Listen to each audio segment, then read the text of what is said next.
నెల్లూరు ఘటనను కూటమి ప్రభుత్వం రాజకీయ రంగు పులుముతోందని, పరామర్శకు వెళ్లిన వారిని అడ్డుకుంటోందని వైసీపీ ఉత్తరాంధ్ర జిల్లాల కోఆర్డినేటర్ మాజీ మంత్రి కురసాల కన్నబాబు, జిల్లా ఇన్ఛార్జ్ తాడిశెట్టి రాజా, మాజీ ఎంపీ వంగా గీత విమర్శించారు. ఈ సందర్భంగా వారు మాట్లాడుతూ నెల్లూరు ఘటనను కూటమి ప్రభుత్వం రాజకీయ రంగు పులుముతోందని, పరామర్శకు వెళ్లిన వారిని అడ్డుకుంటోందని విమర్శించారు. నాణ్యమైన మద్యం ఇస్తామని హామీ ఇచ్చిన ప్రభుత్వం ఎక్కడ పడితే అక్కడ బెల్ట్ షాపులు ఏర్పాటు చేసి ప్రజల ఆరోగ్యాలతో చెలగాటమాడుతోందని మండిపడ్డారు. అలాగే ఆరోగ్యశ్రీ సేవలు నిలిచిపోయాయని, ప్రజల ప్రాణాలను తీసే విధంగా వ్యవహరిస్తోందని తీవ్రంగా ఆగ్రహం వ్యక్తం చేశారు. ప్రజల మేలు కోసమని చెప్పుకుంటూ సెస్ లో ఏ చరిత్ర సృష్టించారో కూటమి నాయకులు స్పష్టంగా చెప్పాలని ప్రశ్నించారు. సెస్ రైతులకు నిజమైన న్యాయం చేసింది వైఎస్ జగనేనని, ఆయన తీసుకున్న నిర్ణయాలు రైతుల జీవితాలను మార్చాయని గుర్తు చేశారు.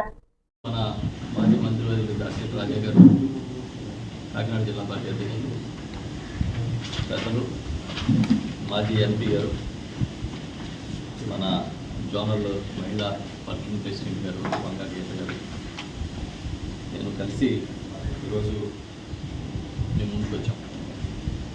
కొన్ని అంశాలని మాట్లాడాల్సిన బాధ్యత మాపై ఉందనే ఉద్దేశంతోనే ఈ ప్రెస్ మీట్ని నిర్వహిస్తూ ఉన్నాం. ఒక పాత సామెత ఉంది, ఏంటంటే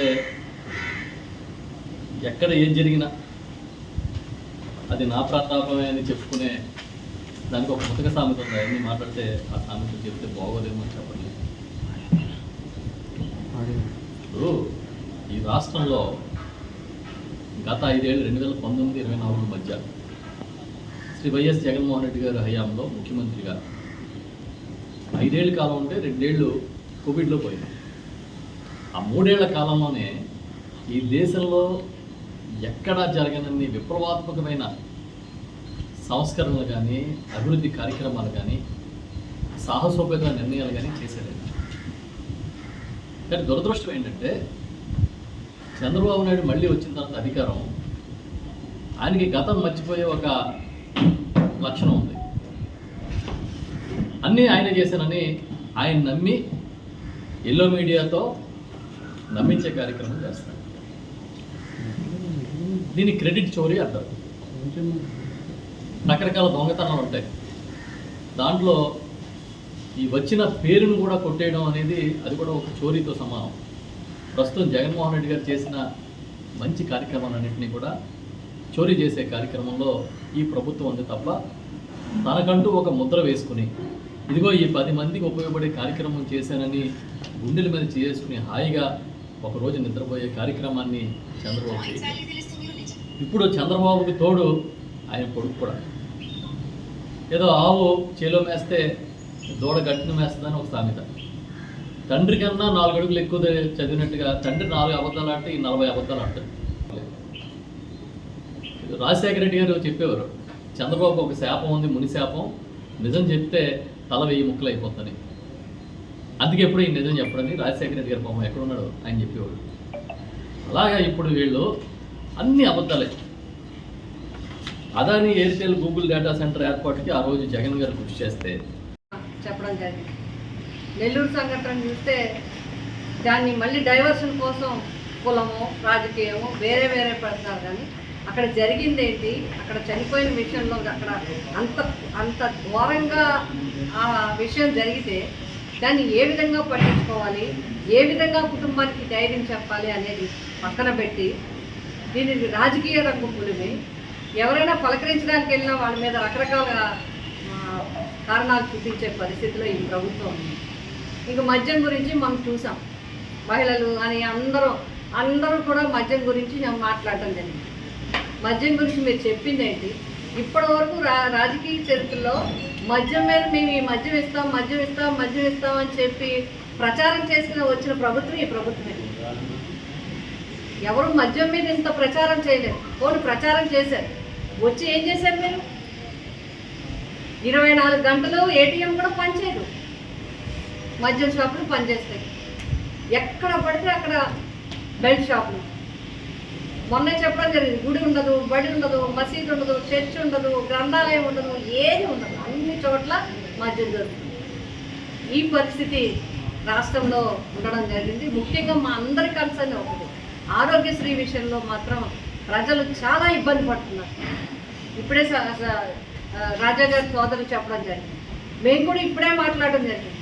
ఇప్పుడే ఒకరికి మాట్లాడితే ఆరోగ్యశ్రీ పనిచేయలేదు, ఒక అతనికి ప్రాణాపాయ స్థితిలో ఉందండి. గ్రామాల్లో ఎంతోమంది రైతులు, ఎంతోమంది ప్రజలు ఆ గ్రామాలతో బండిపేట, రామరాఘవపురం, ముమ్మిడివరపాడు, శ్రీరాంపురం, ఈ గ్రామాలన్నీ కూడా ఎప్పుడో పుట్టాయి. ఆ పుట్టిన గ్రామాలు పరిశ్రమల్లో కలిసిపోయే పరిస్థితుల నుంచి మళ్ళీ గ్రామాలని బ్రతికించిన వ్యక్తి జగన్మోహన్ రెడ్డి గారు. ఇవన్నీ చూస్తున్నాం. జగన్ గారి ప్రోగ్రాం నర్సీపట్నంలో ఉంటే పిఠాపురంలో ప్రోగ్రాం పెట్టుకోవడం, డిప్యూటీ సీఎం గారు నాకు 100 రోజులు టైం కావాలని చెప్పేసి ఆయన మాట్లాడడం, ఇవన్నీ చూస్తాము. సార్, డిప్యూటీ సీఎం గారు మీకు 100 రోజులు అవసరం లేదు, వారం రోజుల్లో పరిష్కారం అయ్యి ఒప్పందం అప్పటి ముఖ్యమంత్రి జగన్మోహన్ రెడ్డి గారు ఏవైతే ఈ కంపెనీస్ ఉన్నాయో కంపెనీస్తో చేసుకుని ఉన్నారు ఆల్రెడీ. జగన్మోహన్ రెడ్డి గారు కొంతవరకు పనులు కూడా అయ్యాయి. అంటే జగన్ గారికి వివరించి చెప్పి, ఎందుకంటే ఈ కోస్టల్ బెల్ట్లో ఉన్న హ్యాచరీ ఓనర్స్ అందరినీ కూడా నేను జగన్ గారి దగ్గరికి తీసుకెళ్ళిన తర్వాత చాలా ఆలోచించారు ఆయన. డైరెక్ట్గా 20,000, ఇండైరెక్ట్గా 40,000 మందికి ఎంప్లాయ్మెంట్ ఉన్నది. ఒక పరిశ్రమ వస్తుందని ఇంకో పరిశ్రమను మనం ఇబ్బంది పెట్టకూడదు కదా రాజా అని చెప్పేసి ఆయన చాలా ఆలోచించి ఒక డెసిషన్ తీసుకున్నారు. ఆయన ఇదే కంపెనీస్తో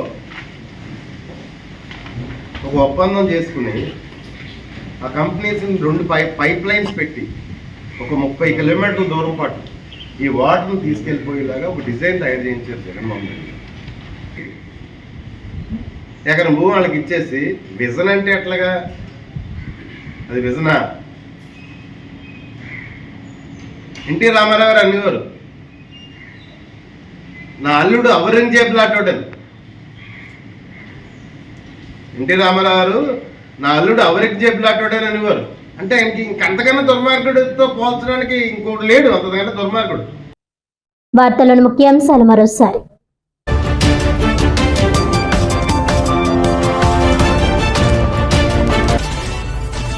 కాకినాడ జేఎన్టీయూలో ఆంధ్ర అన్నపూర్ణ డొక్క సీతమ్మ జయంతి.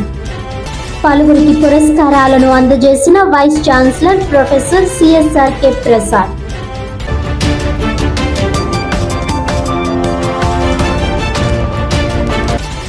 నెల్లూరు ఘటనకు కూటమి ప్రభుత్వం రాజకీయ రంగు పులుముతోంది. పరామర్శకు వెళ్లిన వారిని అడ్డుకుంటున్నారన్న వైసీపీ ఉత్తరాంధ్ర జిల్లాల కోఆర్డినేటర్ మాజీ మంత్రి కురసాల కన్నబాబు, జిల్లా ఇన్ఛార్జ్ దాడిశెట్టి రాజా.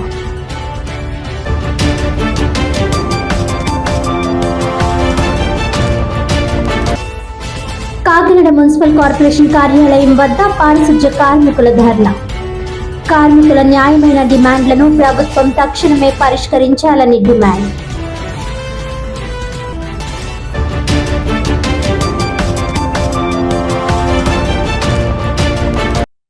ఈనాటి వార్తలు ఇంతటితో సమాప్తం. తిరిగి వచ్చే బులెటిన్లో మళ్ళీ కలుద్దాం. అంతవరకు సెలవు. నమస్కారం.